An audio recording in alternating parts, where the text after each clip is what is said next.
Hey everyone, this is Dr. Russ Jones. And Brad Kennan. We are wide open. How you doing today, Russ? Good. My usual awesome. Having a great day. Happy to be here. Feel like a champion again today. Awesome. All right. So how are you? I'm good. Besides the weather's, kind of crappy here for a while, but that is what it is. And it's that time of the year, so we have to just put up with it. Yeah, it was raining here today. I could not be in the woods because Bigfoot doesn't want to be out and about probably. Right. As much so I was at the gym to get that in and out of the way before we were here today. Well, that's awesome. So, wide open research, our logo is a Bigfoot, but yeah, we do other things. So yes. I have a question for you today. Okay. Have you ever done anything in your life that people look at you and say, you know what? You're crazy just for doing whatever you either push your body, just do something that just really doesn't make sense to the normal person. Today I was working out with these guys. They're probably, I'm 57. They're probably close to 70. All of them are really in great shape. And today I was having trouble motivating myself. And it was funny because these three guys were telling me, never let the old man creep in. You wake up and, you won't feel that good. You'll feel a little tired. The old man wants to creep in. Society tells you it's okay. Take the day off. They're like, never let it happen. And, but, aside from that, when I first got in practice, I did a couple marathons. And then on Friday nights it'd be Saturdays after I saw patients, I would go to this area here called, it's a town called Lewisburg, West Virginia. And I would leave in the morning on my bike before daylight. And it was around 60 miles to a ski resort. And I would ride my road bike by myself up there and spend the night at that place. And then the next morning I would get up and ride back and then, go back so I could work on the Monday. And a lot of people thought that, it was probably crazy for me to do that. That is kind of crazy. And honestly, I've never been that motivated to do anything that crazy. So it seems like I always worked. But I tell you what, we're going to step out of the Bigfoot world today, which is what we're trying to do that. And our next guest, when you hear exactly what this man did, you're going to think that guy's crazy. So we're going to bring Finn Christo on right now. How you doing, Finn? Hi, everybody. Yeah, really good. Thank you. Thanks for having me on. Hi, Finn. You are right now in Manchester. That's right, Manchester, England. Yeah. Okay. So so we are actually reaching out across the pond. And why don't you tell our guests what you did? So I was very lucky to have the opportunity to row across the Atlantic Ocean. Row across the Atlantic Ocean, not fly. Not fly, not sail, which is another one I get all the time. To row with our own manpower in a glass fiber boat across the Atlantic Ocean. Here, let me see here. So I just pulled this off the web. So I see four guys and I see this boat in the background, and right here, is this the boat you actually did it in? It is. Yeah, that's the one. So give us some background. Why would you do this? Number one. Yeah, exactly. Number two. What made you think it sounded like a good idea? Oh, absolutely. So I was working at a company, and the organizers of the race had reached out and said, look, we'd love to have your sponsorship, your name of your company on the side of the boat. And our CEO, being very forward thinking, went, do you know what? I think I could go one better. Why don't you put one of our employees on your boat? So an email went around, and I think I was just at my desk working, and this email came through saying, do you want to row across the ocean? I stood up because I was so excited. Everyone else was like, why are you standing up? I replied yes. And then I sat down and I read the email. So I didn't even read the full email. I just saw the subject line, replied, and went through a few interviews. I went and got some references from people to talk about my character and why I thought I would be a good fit. And I was very lucky enough to be chosen. The more, I guess, sensible answer to that question is we're raising money for an organization called Bolton Lads and Girls Club. And it's a organization that offers mentoring and support for young boys and girls in the Bolton area or the Greater Manchester area. Anyone that is in a particular, I guess, situation or meets a criteria. So it helps, kids in the community basically. And we were very lucky to raise the course of $1 million to support that. Wow. That is awesome. So you didn't have any, did you have rowing experience before that, like on the college crew team or anything like that? No, absolutely nothing. So Manchester, being a very industrial town, has very little kind of access to waterways. So, and I'm not even a very good swimmer either.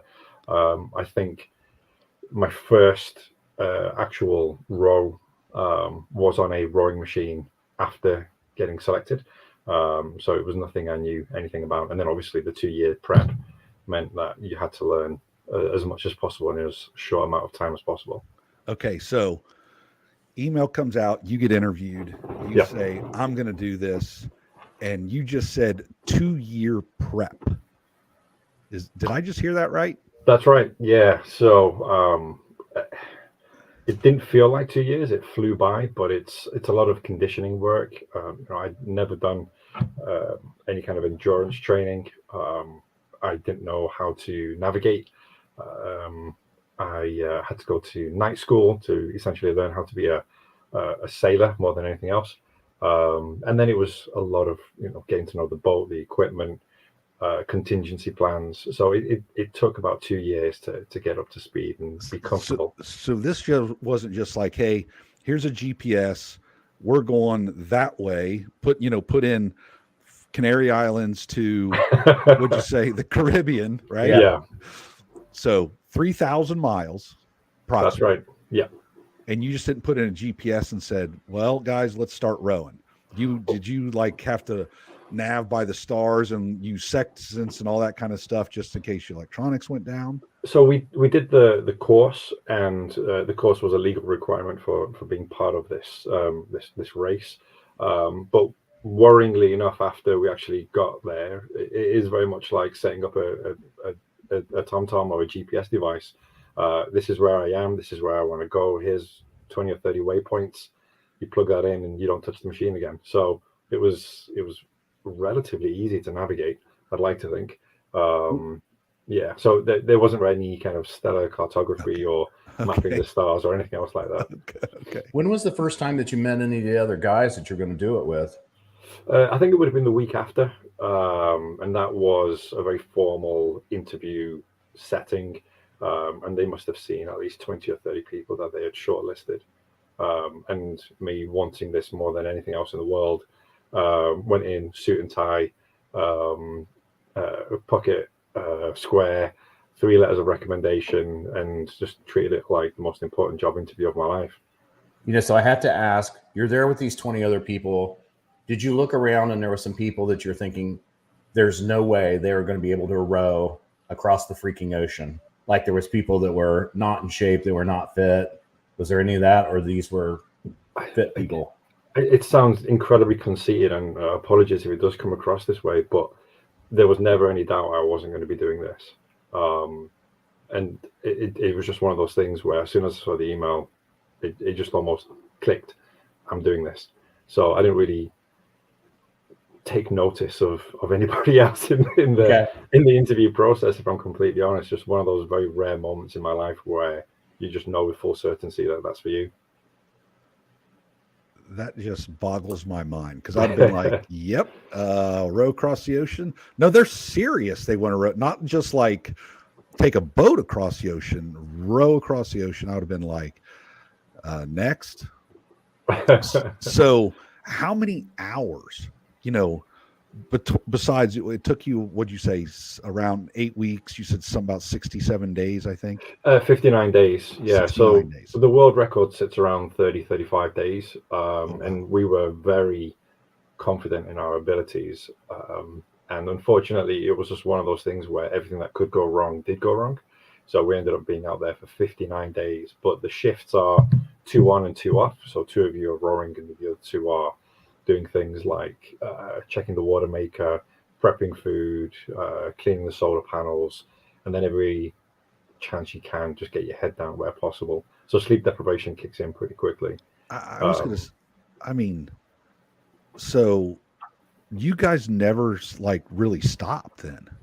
No, continuously, 2 hours on, 2 hours off, and then the only other times when we did stop were when the weather got so bad that you would essentially just kind of put the power anchor out and park yourself until the weather passed, and that could sometimes take 2 to 3 days. So did that happen a couple times during the course of the 59 days? I think we had the worst possible weather for a crossing. So it was very demotivating from the get-go. And then it was only afterwards we kind of really got out there that the weather started to improve and we started to actually, I guess, enjoy what we were doing, and instead of just bare knuckle, oh my God, what the hell are we doing? We need to make sure we survive this. So when you say bad weather, when I think bad weather, I'm on a boat or whatever that is, I've been in the ocean, and yeah, we've had some swells, and a lot of times the boats I've been in have been they have that nice gyroscope in it, so that thing's going around, so the boat's really not that bad. The boat you're in is not that big, so how bad was the weather? I think at its worst we had just these huge 30-foot waves to 30 feet. 30, yeah. So you could point up and you could see fish swimming above your head. You can just see them kind of just there. And the boat itself would crest and then essentially at the top almost become airborne for a brief moment and then slam down and then just kind of shoot all the way back down again. That was probably the most exciting part of the trip, if I'm completely honest. Exciting or scary? Absolutely. Oh, it was terrifying, but it was just it was like the world's best roller coaster. But then it gets to a point where you're just like, okay, this is really bloody dangerous now. We need to either tie ourselves down or get inside the cabin if we can. And I can't even imagine just the nausea, because on a roller coaster, if you're doing that on a roller coaster, the world's best roller coaster, you ride that roller coaster, you're in and out 45 seconds, a minute, you're off, done deal. My inner ears messed up. I can barely walk for 10 minutes. This, you can't do that. It goes on and on. How long did that go on for? I mean, the annoying thing is that I suffer from really bad seasickness as well. So it took a good couple of weeks until that kind of subsided and I was able to just kind of acclimatize to the movement of the boat. But it was a very difficult first couple of weeks out there. I can't imagine after, if anybody's struggling that they don't even know that they might have some type of mental type thing, where you're so isolated, you're sleep deprived. I mean, did you just have to battle through times of anxiety? Was there any of that came up with the crew that you had? Yeah, I think so. The sleep deprivation was really bad. Missing people was really bad. I think when we did actually get contact from family, we all just burst into tears, if I'm completely honest. It was pretty tough, and then you just get used to it. It sounds really simplistic, but I do remember hallucinating as I was sleep deprived.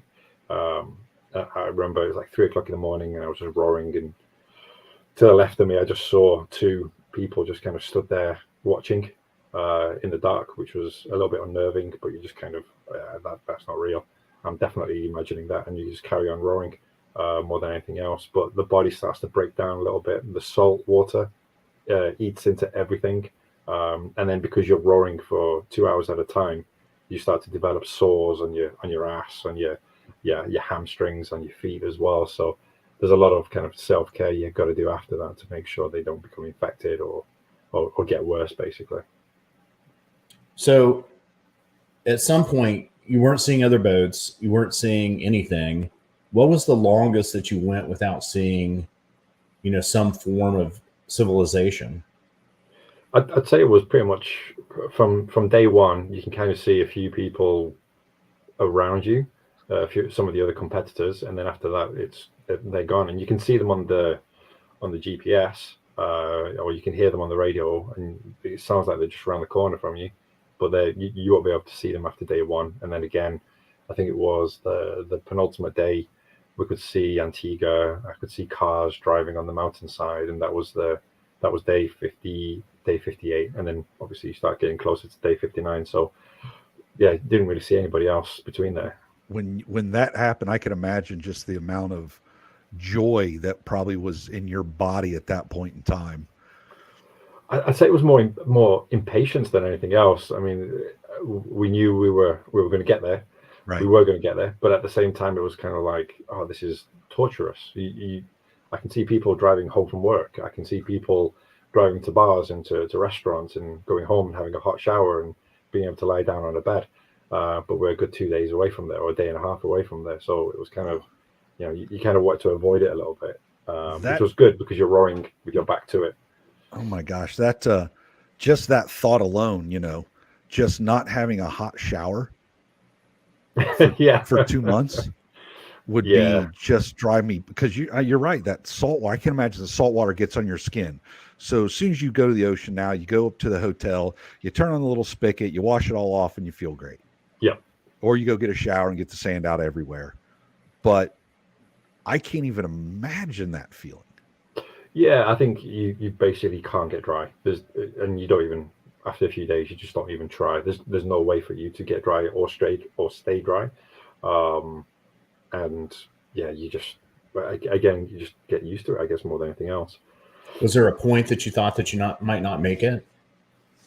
So about 3/4 of the way through, again, this was like 6 o'clock in the morning, and there was no moon. This wave just hit us from the side and flipped the entire boat over. So I was on deck. Mark, one of the other rowers, was on deck as well. We both got swept out. I was tied in. He was tied in, luckily, and we just kind of scrambled back to get back on deck.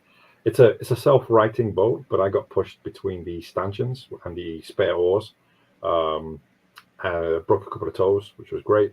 But because I was jammed in there, the boat wouldn't self-right. So there were a few moments of, I don't know what to do. I can't get out of this.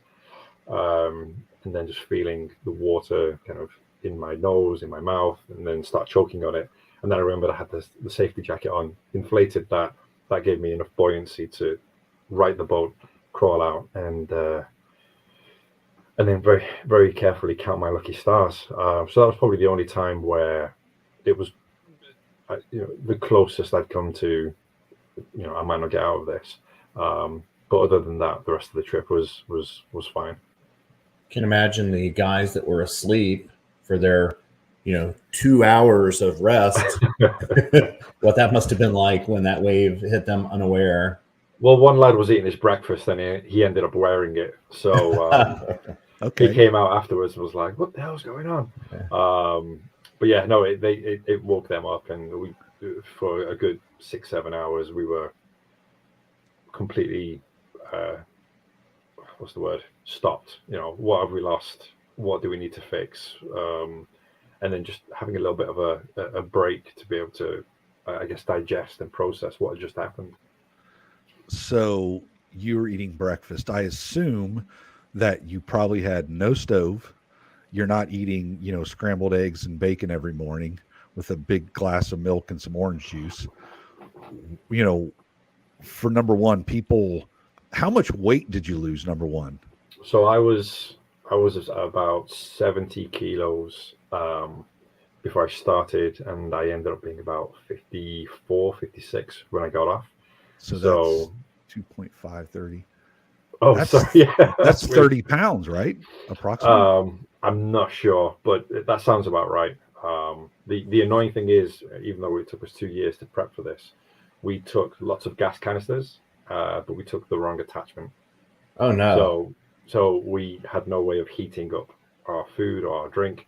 And again, that was another demoralizing kick in the gut as soon as you start, especially considering that we've done so many trial runs, that we've been prepping for 2 years. It was just another stupid mistake. So that meant that all the food had to be cold.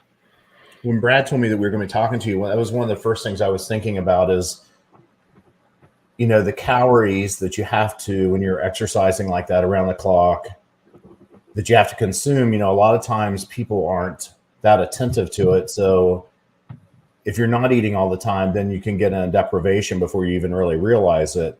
Absolutely. So was that something you guys addressed or talked about, how much we had to eat, or was it just kind of did whatever you were going to do? Yeah, we called it the psychology of small boats, and part of it was just making sure we weren't pissing each other off. So my spoon in my ration pack is my spoon. You can't use my spoon.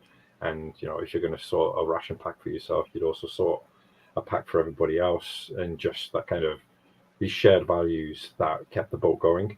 The other part of it was, well, you might not be hungry, you may be exhausted, and yeah, you do want to get your head down, but you're not going to have any time to eat later on, and you need to be able to keep rowing. Again, that psychology of small boats was, you're not just eating for yourself, you're eating for the team. So it was very much a case of just force feeding. We had ration packs, we had some Ministry of Defense ration packs, and then we had way too many sweets, candies, kind of treats that we in our stupidity, we got, the ones that are individually wrapped.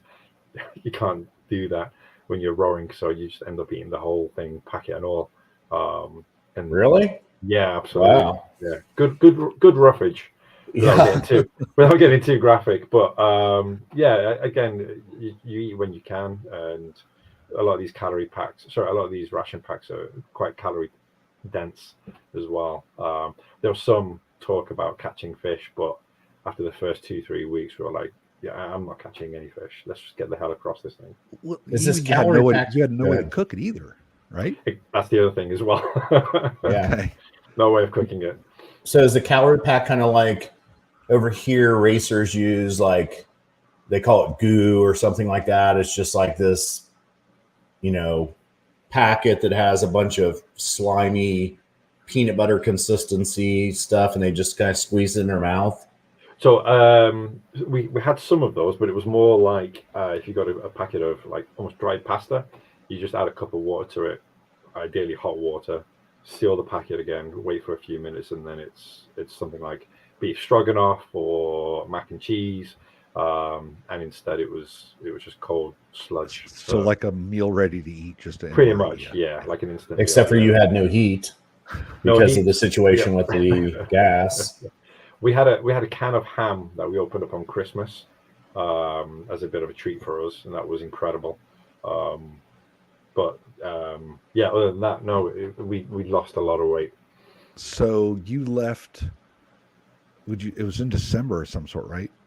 It was, yeah. So because it was I guess it's definitely not the North Atlantic, but because it was more further south and closer to the equator, it wasn't, the midst of winter or anything like that. No. Okay, all right. That was a question because, just the fact that you have no gas, you have no heat. Just the fact that you're just cold, but you're on the equator, so you're probably in the sun, right? So at least but you're still wet all the time. Just uncomfortable all the time. It just, I think in the dead of night you get really, really cold. So we'd have like a sleeping bag liner you could cover yourself up with. But again, getting in and out of that when you're soaking wet was a mission and a half. So you just end up kind of draping it over yourself and hoping for the best. Well, even, you get in it wet, it's going to get wet. Yeah. And then it's going to get cold. Yeah. So the next time you get in it, it's wet and cold. Absolutely. And just keep doing that again and again and again every 2 hours if you can. Finn, I followed you for a while on Instagram, and so I can see in the pictures in there that you keep yourself in awesome shape, and I really admire that. In retrospect, when you were doing this, was there really a way to train for it other than just doing it? No, I think so. My argument has always been, and it still remains, that anybody could do this. If I just took anybody and stuck them on a boat and just said, you're going that way, 2 hours on, 2 hours off, you'd physically be able to do it. You're not really You know, it's not like these other rowers that are just going a mile a minute and absolutely, you know, beasting the machine. You're navigating with the oars, and you're just providing some form of locomotion. It's the mental side of things, which I guess was the biggest challenge. So in those 2 years of prep, a lot of our training was that kind of long haul endurance. I want you to sit on this rowing machine for 2 hours, for 2.5 hours, for 3 hours, and just trying to make ourselves as uncomfortable as possible. I don't, that's the problem is, you're out there, let's say 2 weeks out in the middle of the ocean, and one of your guys, A, they can get sick. Yeah. B, they could have a mental breakdown. Yeah. Did you have any of that where, maybe, one of the guys or a couple of the guys just said, hey, I don't want to do this. I'm tired. I want to go home, whatever. Yeah, so the team, unfortunately, I guess the team structure broke down, and a few people decided that this wasn't for them, which made, again, we're in a very closed space. All four of us are butt naked, we're cold, we're wet, and you're having these discussions over this was a mistake, we should head back. And I guess you have to process a degree of betrayal, because you've spent 2 years with these people prepping for this exact thing. And then there's the logistics of it. It's not like there's a button that you can press and all of a sudden a door will open or a helicopter will appear out of nowhere. You're in the middle of the ocean. And the only thing you can do is just keep going. So it caused a lot of resentment. And it was just a very difficult time with the team on the boat, unfortunately. And then slowly the realization that the only way to get out of this is to get out of this brought a lot of the guys back onto, okay, I've had my moment, I've picked up my toys, and let's just keep going, kind of thing. Now, do you still talk to the guys? Yes, off and on. It took a few years after we got back to, I guess, for myself to be comfortable enough to start talking to them again. We're not particularly close, unfortunately, and I think that's more just there's no reason to be, which is a shame, really, because I guess I like connecting with people, I like talking to people, I like to go through challenges with people and to have that kind of bond, and I guess we'll always have that bond, but it was a very difficult situation to get through.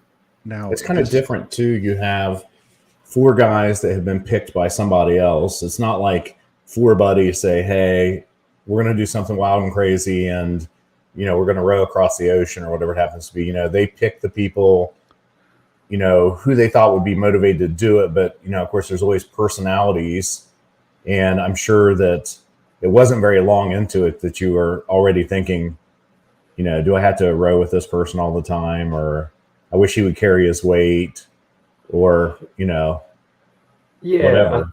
I think for myself, I do remember thinking I want to do this again, and I want to do it either by myself or with people from my circle.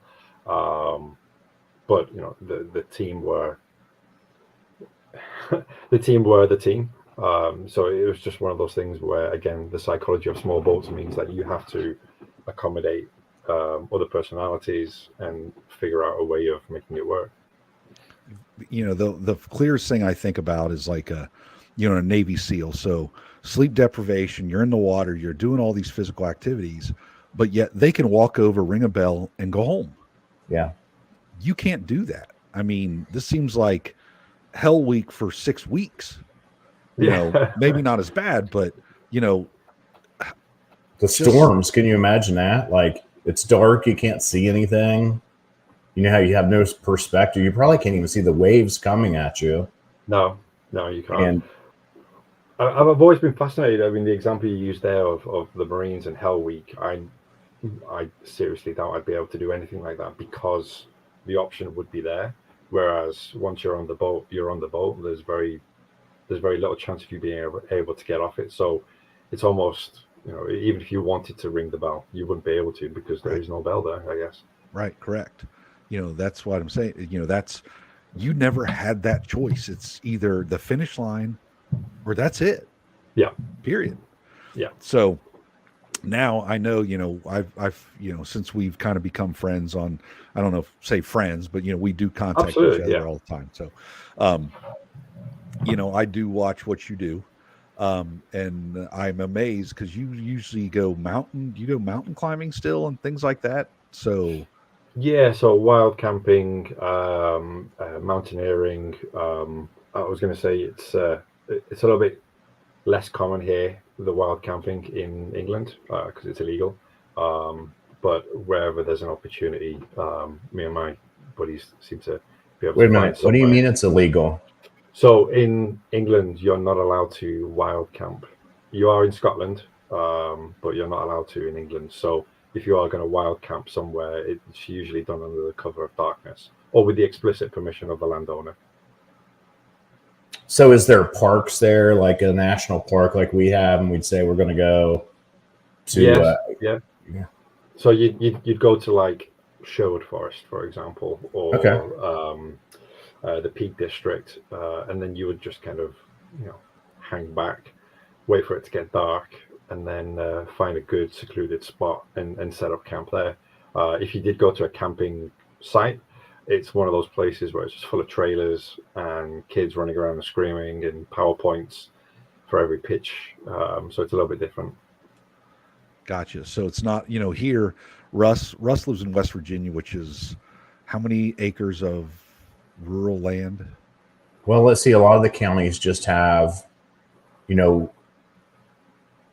only like one person per square mile. Wow. So it's very rural. Some of the most isolated places, in the United States. So it's hard for me to imagine. That's why I was curious. And then you said like you're doing mountain climbing. I was like, oh gosh, how far do you have to go to do that? I mean, yeah. So usually we do the Alps in the Dolomites in North Italy, and every now and then we'll go to Snowdon in Wales, and there's a few peaks in Scotland that we're looking ahead for in January as well. So any opportunity there is. I think I remember the Alps. You had some pictures of the Alps. Maybe you were pretty high up. I mean, this isn't just like, this isn't just like, walking up the road. It takes you a couple of days, right? Yeah, so it takes a couple of days to get up to the summit, and then you just kind of stay there for a good week or so above the clouds, avoiding civilization. It's absolute bliss. And then you carry your water, you carry your food, and then eventually, you've got wife and kids and jobs and bills to pay, and you have to descend, and that takes another couple of days or so. So you're always busy doing something. Something stupid, pretty much. Yeah. Well, but you do go to the gym every day. So was that the most strenuous thing that you had did in your life? That's more strenuous than 99.9% of the things anybody in the world is doing. But, so I'm assuming that was, but, now when you look back, was there anything that you learned from that or, in retrospect, does it help you like when you're going through a hard time, you think, gosh, I've already been across the freaking ocean? Yeah, absolutely. I think sometimes it's just reminding myself that I've done it. So you can just forget about it. I've had 2 kids since then. We've moved twice. And it's just one of those things that you think, oh yeah, you rode across the ocean. Or when other people bring it up, I've just started taking my son to a football thing on Saturdays, and another dad came up to me and said, "You're Finn Christo, aren't you? And I saw your TED talk, and I wanted to ask you about the row." And it was incredibly, not embarrassing, but it's not something you expect on a Saturday morning while your son's playing football. So yeah, it's a good reminder sometimes when things get a bit tough that, well, I've been in tough situations before, and I guess the other side of it is just the preparation part of it. So at the end of the day, getting my bag ready for the next day, getting my pack ready, making sure that I've got redundancies, making sure that the car's got all the bits it needs, and the same with these mountain trips, making sure I'm going over the equipment list time and time over, making sure that we call it the psychology of mountains now, but I'm going with someone that I get on with. We respect each other's spaces and idiosyncrasies, and yeah, just kind of taking those lessons onwards where possible. So this was some sort of race that you mentioned, right? It was to raise money for like kind of the boys and girls clubs we have in the United States, but it was gals, lads, and something, correct? Yeah, Boating Lads and Girls Club. Okay, so how many people were in this race? I think at the time there were about 30 other boats, and I think between 3 and 5 of them did not finish. Okay, so it was a fairly high percentage of completion, but you still never saw anybody out there. Absolutely. I think what we were told was you could sit in a boat in La Gomera and not do anything, and about 9 months later you'd end up in Antigua anyway. So just because of the way the currents and the winds work in that particular space, there is a good chance of getting across. It's more just bad luck in some places, bad weather in other places, boat failings, in some instances swordfish attacks, which can pierce the hull. Wait, I explain that one. So a swordfish or marlin, sorry, would follow. And I mean, we had one of them follow us for a good couple of weeks because they eat the algae. Absolutely, yeah. They eat the algae off the back of the boat or smaller fish that follow you because of the wake that you generate. But in some instances, thankfully not ours, if they attack the boat, they'll pierce the hull. And that's depending on where that hole is, it's incredibly difficult to fix. So that's another risk as well. Well, okay, so swordfish. The next question is sharks. Yeah, everybody's afraid of sharks. That's coming. Yeah, we the first few days we saw lots of flying fish. I don't know what the official name for them is, and they look absolutely beautiful. They are absolutely disgusting though. They would just get excited by the boat and fly onto the deck, and then if you tried to pick them up to get them back in the water, they just kind of fell apart in your hands. And as you're rowing through the night, in the mornings, the boat deck would be just covered in bits of fish. So being the industrious, clean freak that I am, ended up kind of washing the deck and throwing all that overboard, creating a trail of chum for a shark that followed us for a couple of days. So we very quickly stopped doing that afterwards when we spotted him. What kind of shark was it? No idea. Absolutely no idea. It was definitely a shark, but thankfully didn't get any closer for any better kind of clarification. So I read somewhere that you actually had to clean the hull. So yeah, again another mistake. We decided to go with a hull paint, which was supposed to be top of its line and a bit experimental. After about a week or so, it started peeling off, which meant that the hull started to get covered in algae. So the lads had to jump off with scrapers and essentially just scrape the algae off, which was slowing us down. How often you had to do that? I think 2 or 3 times in the entire journey itself. Now, not when the shark was around, obviously. So I should probably make that clear. Yeah. Well, but honestly, I mean, you're in probably pretty deep water. Yeah. So you jump in this water. I'm sure you're probably tied off, I'd assume, to the boat. If your guy's scraping this off, you're taking turns or whatever it is.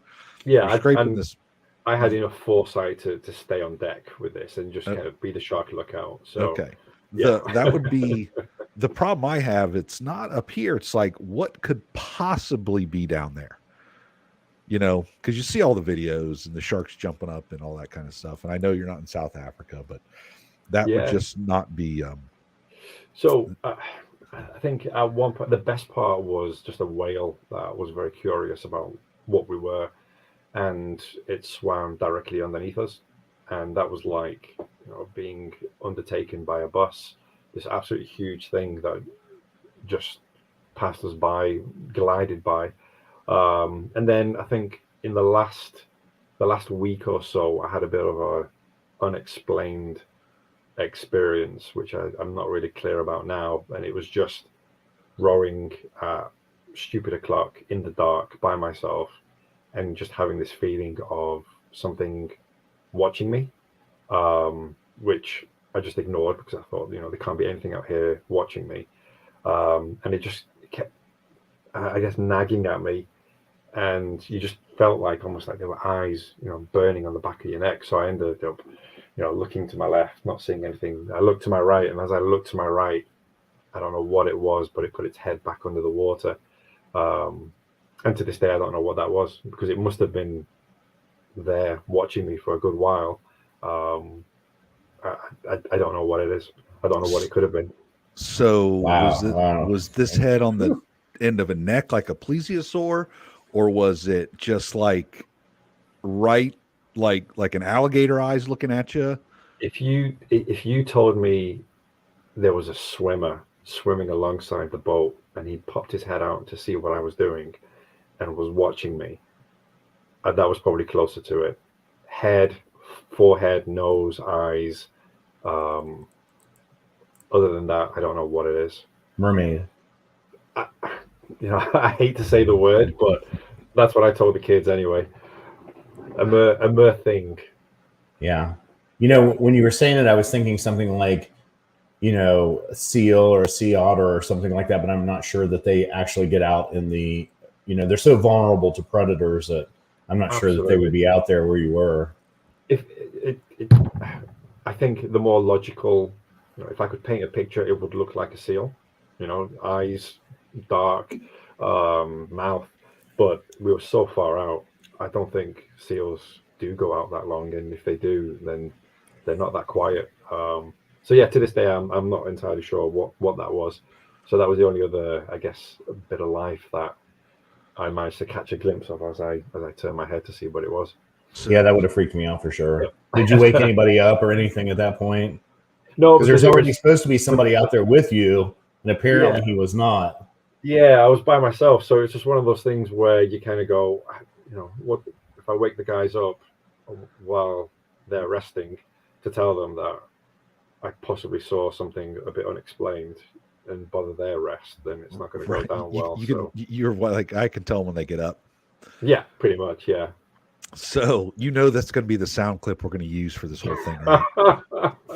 No problem. Finn sees mermaid on ocean rowboat or ocean while rowing across the ocean. Mermaid spotted.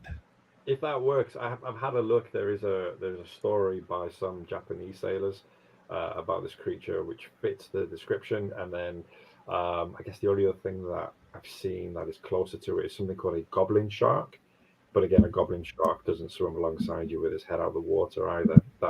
That's the only other thing that looks vaguely like what I saw. But it was just one of those things that I added to the experience, I guess. And it was so far in the experience that it definitely wasn't me being sleep deprived or falling asleep or anything else like that. So is that something you did a little research on before you went out?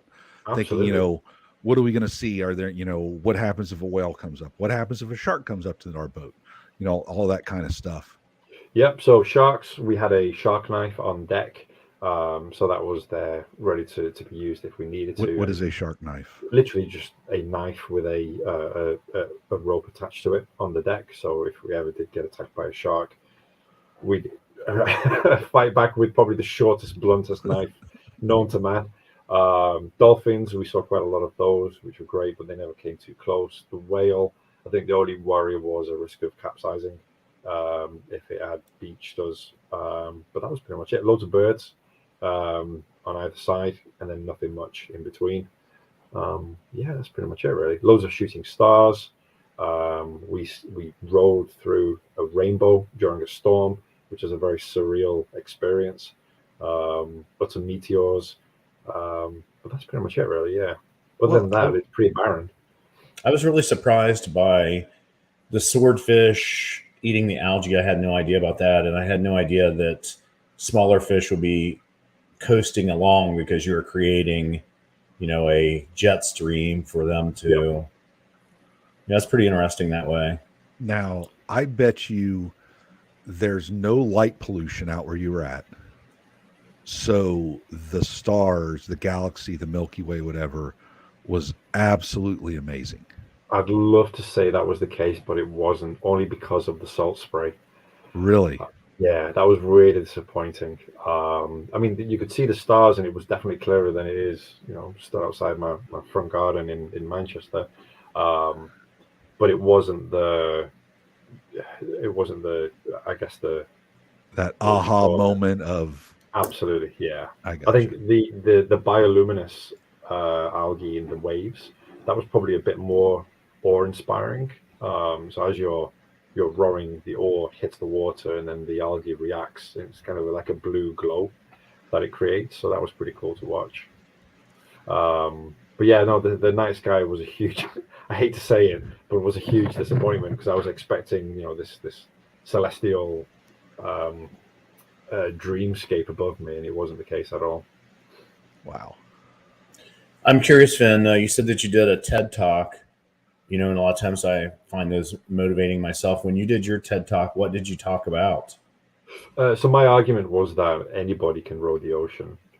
You just put the ocean between you and what you want the most, and it's that kind of motivation to get you through the tough times. So for me, it was my wife who was 8 months pregnant on the other side of the ocean. So that was my kind of motivation to get across. So that was the theme of the TED Talk. So was there any tools like that they had taught you, how to motivate yourself or anything like that? Like or did you just come up with that kind of in retrospect on your own, and you're using that as motivation now? Yeah, it was more retrospective. There wasn't really much to rely on in the drawing. And again, the kind of the key one for us was, again, this psychology of small boats in terms of just good conduct, squaring all your gear away, making sure you're prepping for yourself and for the team. The only other thing for myself that kind of kept me a bit more sane was just loads of podcasts, lots of audio books, and just listening to those wherever I had the opportunity to as well. What's your favorite book? Oof, man. Speaker for the Dead, which is a book by Orson Scott Card. It's a science fiction book, but it was the one that I think I remember the most about the row across. You say Speaker for the Dead? That's the one, yeah, Speaker for the Dead. So it's a science fiction book, and then I think there was a few Stephen King's in there. What else was there? A lot of British podcasts, just anything that was a little bit different to just listening to the waves all the time. See, if you'd met us before, you could listen to us talk about Bigfoot while you're in the ocean. And I know, yeah, missed opportunity there. Well, next time. Yeah, I next know. time. Yeah, next time you happen to choose an ocean to cross or anything, you can always Absolutely, do yeah. that. It's fun because Russ and I are both avid audiobook listeners. I don't listen to the radio. I either listen to a podcast or a book. That's all. Yeah. I don't listen to the radio at all. So, were you like that before? Did you always listen to that, or just you already knew that you had to do something on this trip? I think it was more just making sure I had something to keep my mind occupied, because when you're rowing, you can't really listen to music or to podcasts. So it's more just in your downtime to have something to pull your mind off the situation and what you're doing. Wait a second, you can't do it while you're rowing? Is yeah, that because you're the cable gets in the way as you're rowing. You've got the two boats, you're tied in, you need to listen to instructions on deck. Or more often than not, if you're rowing with a partner, you got to be talking to each other. Otherwise, you're just going to end up going crazy. So a lot of life stories being shared and just anything to pass the time, really. Wow. So I have to ask, how's the fox? The fox is good. So we're very lucky in that we have a very narrow but a very long garden. And at the back of the garden, we have an apple tree, and under the apple tree are 3 fox cubs.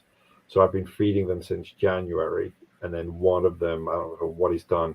Either he's been hit by a car or he's been in a fight, he's had a pretty serious bite to his one of his hind legs. So we got the vet to come and trap him, basically, fix him up, and then bring him back. So the fox is, I mean, it's -8 degrees here, so he's got his winter coat on, and he's very happy to come out and eat the dog food that we're leaving for him. But he's doing good, thank you. Yeah. Does the one that was injured still come back as well? The what? Sorry. The one that was injured. That's the one that was Okay. injured. Yeah, so he still comes back every night for his dinner. Well, how close will he get to you? Well, he's taking food from my hand now, which is Oh great. my! Yeah, I think he's forgiven me for trapping him, even though it was for his own good. That's pretty cool. That is, especially because I mean, you said you live in an industrial, type area, so I'm sure you live, like kind of like the suburbs, or quite a few houses around. Yeah, so we're in the suburbs, and I don't think my neighbors take too kindly to us being so friendly with the foxes. But the 3 beautiful cubs that have grown up in our garden, you can't not look after them, I guess. It's interesting. When Brad and I grew up, we had foxes in the countryside, not in the cities, but now we have coyotes everywhere. So the foxes have moved into town. Okay. And largely, you see a couple. I'll see a couple at my farm every now and then, but they're not in the countryside like they were, with the coyotes being so much larger. Got you. Okay. Amazing.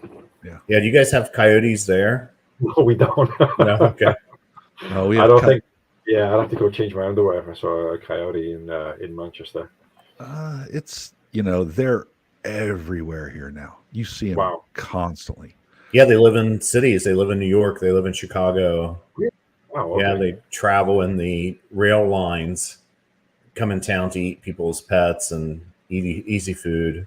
Yeah. Okay. We had coyotes ate 3 of our, when we had our other house, we had 3 cats eaten by coyotes, and then we just quit getting cats because we got tired of feeding the coyotes. And then, but they're open season here all the time. They're a nuisance animal. Just anybody. Really? Okay. Yeah. Wow. Did you see that lady that her child got attacked by the coyote this week? No, I did not. It's been a lot of the news stories and stuff. It attacked, but it was that's one of the problems. Sometimes in our country, we don't hunt as much as what we used to, and so some of the animals, like the mountain lions in California, have lost their fear of humans, and there's some attacks there. Whereas before, for instance, here in West Virginia, it's common for people to bear hunt. So when a bear smells a human, they run as fast as they can. Whereas I know that the Great Smoky Mountains, they have a lot of bears there, and they had an attack there not long ago. In New England, they have some attacks because they just associate humans with food, and they lose their fear of us. Wow. It's just absolutely blowing my mind. Someone who lives in the suburbs in an industrial town in Manchester, in England, and you're talking about coyotes and bears. It's just a whole other world. That's incredible. Well, you say you have a sister that lives in Texas. Yep. So there's a lot of stuff in Texas that can kill you. Well, he talked about coming to see him. Maybe you could take him out Bigfooting in Texas. There's a big history of Bigfooting in Texas. Is that the verb, Bigfooting? Yes. Wow, yes. Okay. It is. So, yeah. So if you listen to our very first podcast, I recount my couple sightings I had. Great. Russ has had one brief one. Russ actually has 2 books out. Okay. He was number 1 on the Amazon niche. Yeah. 17 weeks. 17 weeks. Fantastic. So. Yeah, I got the 2nd edition. I'm wrapping up the publisher. By the time that people hear this, it'll be getting close to being out right after the first of the year. Yeah. So, hey, Brad, were you going to ask him? I know there was something you guys were talking about with the Guinness. Yes. Before we get off here, I was curious about that. Yes. So, in your profile, you have Guinness World Record Holder. Yes. Guinness World Record do you hold? And don't tell me it's like spinning plates or holding a basketball. Please tell me it's something It's interesting. fox feeding. No, it's so we were very lucky. The organizers of the race, kind of as a PR stunt, converted a bunch of rowing machines to generate electricity. So we were on London South Bank and got all the members of the teams to come down and basically just row as hard as possible. And we ended up generating the most most electricity through a rowing machine.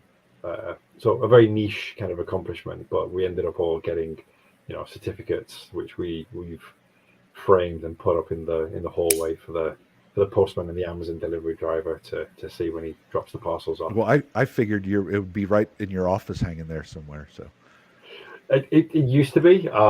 It's all pictures from the kids now. There's a letter from Sir Steve Redgrave, one of the Olympic rowers who also did the ocean. And then just on the left here, all the medals and bits and pieces from all the other events that I've done. But this is my ego wall. You can't really see it, but it's the little corner in the house to myself. So that the wife let you have, because I got a wife too, and she doesn't. Yeah. I'm in the basement in a little room, so this is what I get, just because she never comes down here and she's not seeing it. So, what's next, Finn? I mean, do you have another something in sight? I mean, I know the children are young, so they're taking your time. Yeah. But what do you have your eyes on? So in January, going up to the Craycorns in Scotland and doing some ice axe climbing. And then in June, back to the Dolomites, the Alps in North Italy. And then when the kids are a little bit older, when they're both in school or both in university, I'd love to take a crack at the Pacific. Pacific will be 9 months. So that's a good few years ahead. But that's what's the plan so far. So from where to where in the Pacific? It's San Francisco to Hawaii. Oh, wow. Yeah, that's a 5-hour flight. 5-hour flight. 5-hour flight. So at like 500 miles an hour. Right. So, wow. All right. Anything else? I was curious if there's an address for his TED Talk, that if people were interested in hearing that. Yeah, just Finn Christo TED Talk, and it's on the TED Talk website, or it's on YouTube as well. That will come up as well. That's CHRISTO, correct? It is, yeah. And your Instagram is what? The _ocean_rower. Okay. All right.